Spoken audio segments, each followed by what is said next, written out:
প্রথম ইস্যু হচ্ছে আমাদের পশ্চিমবঙ্গে যে প্রচন্ড বেকারি, যার সুরাহা করার জন্যে এই চোর ছ্যাঁচোরদের দলটা কোনো কাজই করেনি, সেইটা সুরাহা করার একটা দৃঢ় পদক্ষেপ এবং দ্রুত পদক্ষেপ নিতে হবে আমাদের সকলকে। 1 নম্বর, কারণ মানুষের এইটা ভাগ্য নয় যে তারা পরিযায়ী শ্রমিক হয়ে বাইরে চলে যাবে বা লেখাপড়া শিখে ব্যাঙ্গালোর, বম্বে, দিল্লিতে চাকরি করতে যাবে। বাবা মা, স্ত্রী, সন্তান সবাই এখানে পড়ে থাকবে, তারা ওখানে থাকবে। এটা তো কোনো জীবন হতে পারে না। তো তাদের জন্যে কাজের সুযোগের সংস্থান, কিছু চাকরির সংস্থান নিশ্চয়ই করতে হবে। এটা 1 নম্বর। 2 নম্বর হচ্ছে আজকের পশ্চিমবঙ্গ দুর্নীতিতে ভরে গিয়েছে। সেই জন্যে মাননীয় শুভেন্দু অধিকারীর প্রতিধ্বনি করে আমিও বলতে চাই, নো ভোট টু মমতা। মমতাকে বা তার দলকে, তার যে কোম্পানি আছে একটা, ওটা দল নয়, ওটা যাত্রা দল হতে পারে, তাদেরকে একটা ভোটও আপনারা দেবেন না।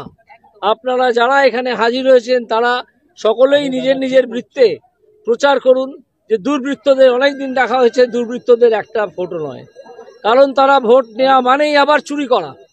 এই চুরিটাকে ধাক্কা দিতে হবে, দুর্নীতিকে ধাক্কা দিতে হবে, দুর্নীতিকে সরিয়ে দিতে হবে। দুর্নীতি যদি কমে যায় তাহলে আপনারা দেখবেন এমনিতেই অঙ্গনওয়াড়ি যারা কাজ করেন তাদের টাকা বাড়িয়ে দেওয়া যায়। এরা করে না, এরা শুধু চুরি করে।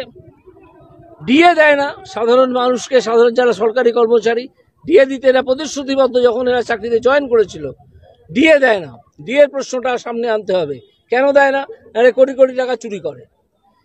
এরা অন্যান্য যাবতীয় জায়গা আছে, যাবতীয় স্কিম আছে গভর্নমেন্টের, সব জায়গা থেকে চুরি করে এবং মানুষকে প্রকৃত টাকাটা দেয় না। বলছি স্যার, মমতা বন্দ্যোপাধ্যায়কে নিয়ে একটি টিভি চ্যানেলে করা মন্তব্য করেছিলেন আপনি, সেই মন্তব্য টুইট আকারে নির্বাচন কমিশনকে ট্যাগ করে পোস্ট করেছে তৃণমূল কংগ্রেস, কি বলবেন? করতে পারি, তাদের করতে দিন। যদি নির্বাচন কমিশন আমার কাছ থেকে জানতে চায় আমি তার উত্তর দিয়ে দেব। আপনি কি মনে করছেন এই মন্তব্য বিতর্কিত? মন্তব্যটা কি? মুখ্যমন্ত্রীকে আপনি যে মন্তব্য গতকাল এক টিভি চ্যানেলে করেছিলেন, মন্তব্যটা কি করেছিল? মন্তব্যটা কি ছিল? যে ঘনিয়ে এসছে, মুখ্যমন্ত্রীর দিন ঘনিয়ে এসছে, মুখ্যমন্ত্রীর শেষের সময়। হ্যাঁ, তার দলের শেষের সময়। মুখ্যমন্ত্রী মানে তো মুখ্যমন্ত্রী নয়, মুখ্যমন্ত্রী মানে তার দল। মুখ্যমন্ত্রী কি নাম মুখ্যমন্ত্রী? মুখ্যমন্ত্রী ব্যানার্জি, তাই না? বা মমতা ব্যানার্জিও যদি বলা হয়ে থাকে তাহলে মমতা ব্যানার্জি মানে তার দল, তার দলকে নির্দেশ করা হয়ে থাকে। সে যাত্রা দলই হোক আর একটা কোম্পানি হোক, তার সময় ঘনিয়ে এসছে।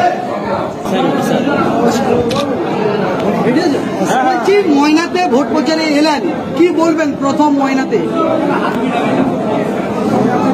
মানুষের উৎসাহ এবং উদ্দীপনা দেখে আমি বিশ্বাস আমার তৈরি হয়েছে যে ময়নাতে ভারতীয় জনতা পার্টি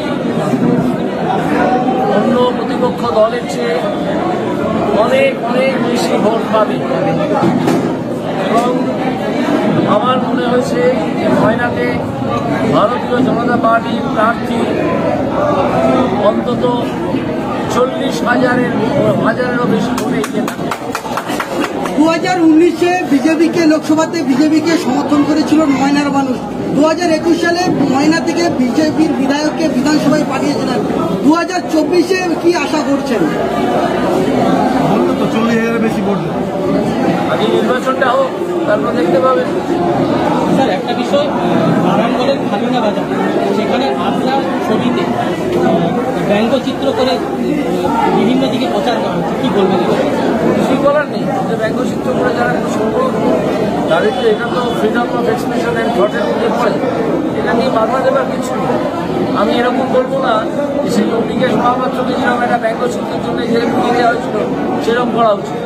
এইসব করেন স্বৈরতন্ত্রী মানসিকতা না, তারা আমাদের গণতন্ত্রে ভালো খারাপ সব নিয়েই শুরু। মহুয়া মৈত্র ইডির সমন এড়ালেন এবং প্রচারে যাওয়ার পরে আবার নতুন করে তদন্ত করবেন, কি বলবেন? তার মহুয়া মৈত্র তো একটা অন্যায় করেছে, এটা তো প্রমাণ হয়ে গেছে। সংসদীয় কমিটির কাছে ইডির সমন এড়াচ্ছেন কারণ তার ভয় আছে, যদি তাকে এমন কিছু প্রশ্ন করতে পারে, এমন কিছু প্রমাণ দেখাতে পারে যাতে তিনি আরও জড়িয়ে যাবেন এই অপরাধের সঙ্গে। একটা অপরাধ, সাংঘাতিক অপরাধের কাজ